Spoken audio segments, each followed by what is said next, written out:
Hey, what's going on YouTube? This is GK. Welcome to Living the Hobby High Life. I hope you are. That's what I'm doing today, and maybe we can do that together.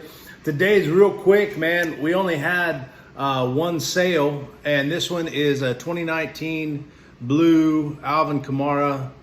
We can get that to focus in a little. It's numbered, I believe, 26 out of 99. Let me see here.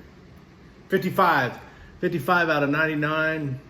I'm not gonna mess with that too much, but one sale going out, $2.57. Man, there's nothing we can do about it, but we're thankful that $2.57 for this card came through, because one is better than none. So that's all we really got today as far as sales go, but we did get some viewer feedback from Sports and Hype, so I wanted to kind of address that real quick, and then kind of talk about a transition from, yesterday we talked about where to sell the sports cards, and what Sports and Hype's question was how do you know, at what selling point do you decide to open a store? Is it like $100 in sales? Is it $200? Is it $300 in sales?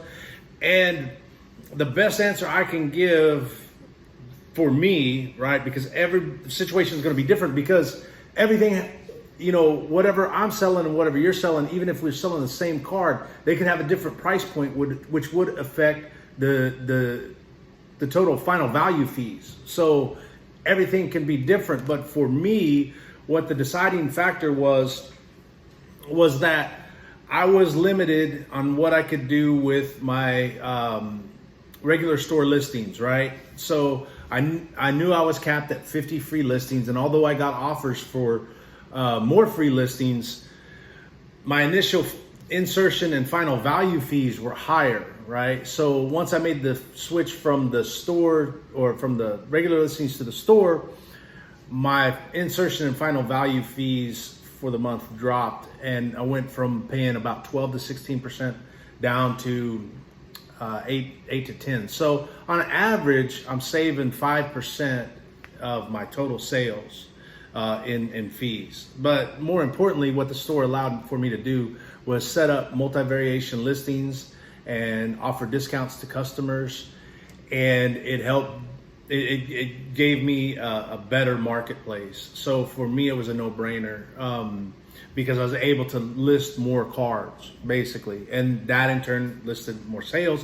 Once I converted to a store, I saw an increase it was exponential, right? What the increase was. I went from selling, 2 or 3 items a day, 6 to 10 a week, to doing that in a day easily. So converting to a store made sense for me, and it wasn't necessarily based on the gross total value of sales. So that was it. So that brings me kind of like to the next point, is like, where can you sell your cards? But probably more importantly is, why do you sell your cards, right? So for me, it was critical to have a definitive why. So back in 2014 through 2016, I sold a lot of cards on eBay that, they were older vintage cards. We're talking like Bart Starrs, Johnny Unitas's, Fran Tarkington's, Alan Page, Dick Butkus, Gale Sayers, the list goes on and on of premier Hall of Fame players from the 60s and early 70s, some even going back into the 50s. I sold a lot of those cards, but I didn't have a definitive why. And so what happened was, I was only selling them for the money, right? I was just putting the card on the market, sell it, get money in return. And not having a definitive why led to me selling a lot of cards undervalued. So I lost a lot of money. Not having a why caused me to lose money on a bunch of cards. It also caused me to lose those cards, because I no longer have those cards. And although I did make some decent returns, nothing like what I would see today had I held on to those cards or had a specific why. So when I got back into the hobby about a year and a half ago, and I started thinking about selling cards, I was like, man, why do I want to do this? And the reason was, at that time is I wanted to improve my collection of cards, and I realized that the only way to improve my existing collection was to sell what I had and then in turn use that money to buy better cards. The second reason was I wanted to learn about business, and what better place to start? You think of all the famous entrepreneurs and influencers out there that have got their start with baseball cards, football cards, so on and so forth. So I knew that I'd be able to improve my collection and I'd be able to learn about business, right? So then if I fast forward a year and a half or so and bring us to today, that why is a little bit different. Yeah, we're still doing it so we can learn, and we're still improving our collection.